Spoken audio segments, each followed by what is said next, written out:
Veterinary হাসপাতাল পরিদর্শনে গিয়ে পরিত্যক্ত স্থানে এডিস মশার লার্ভা পেলেন ঢাকা দক্ষিণ সিটি কর্পোরেশনের প্রশাসক ও বিএনপি চেয়ারম্যানের উপদেষ্টা মোহাম্মদ আব্দুস সালাম। তিনি বলেন, শুধু সিটি কর্পোরেশনের একার পক্ষে ডেঙ্গু নিয়ন্ত্রণ সম্ভব নয়। এই জন্য হাসপাতালের কর্মকর্তা কর্মচারী থেকে শুরু করে সাধারণ নাগরিক সবার সম্মিলিত সচেতনতা ও অংশগ্রহণ প্রয়োজন। কোথাও অভিযোগ পেলেই তাৎক্ষণিক ব্যবস্থা নেওয়া হচ্ছে বলে জানান তিনি।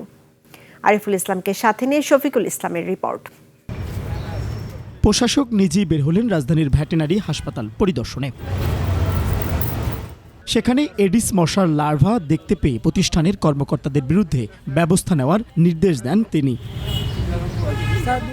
সে সময় ওষুধ দিয়ে লার্ভা ধ্বংস করা হয়। রোববার সকালে 10 দিনের বিশেষ জরিপ কার্যক্রমের উদ্বোধন করেছে ঢাকা দক্ষিণ সিটি কর্পোরেশন। এই কার্যক্রমের আওতায় নগরীর 75টি ওয়ার্ডে মোট 2250টি বাড়িতে অভিযান চালাবে ডিএসসিসি। ঢাকা দক্ষিণ সিটি কর্পোরেশনের প্রশাসক ও বিএনপি চেয়ারম্যানের উপদেষ্টা মোহাম্মদ আব্দুস সালাম জানান, সিটি কর্পোরেশনের একার পক্ষে ডেঙ্গু নিয়ন্ত্রণ সম্ভব নয়। এজন্য নাগরিকদের সক্রিয় অংশগ্রহণ জরুরি। ডেঙ্গু, চিকনগুনিয়া এই ব্যাপারে আমাদের মাননীয় প্রধানমন্ত্রী তারেক রহমান আমাদেরকে অনেক আগেই নির্দেশ দিয়েছেন। এই ব্যাপারে ব্যবস্থা গ্রহণ করতে হবে, যাতে এবার ক্যাজুয়ালিটি যে কোনো অবস্থায় কমিয়ে আনতে হবে। তো সেই কারণে আমরা অনেক আগে থেকে এই প্রসঙ্গে কাজ করছি। সবাইকে সচেতন ও দায়িত্বশীল ভূমিকা পালনের আহ্বান জানান ডিএসসিসি প্রশাসক।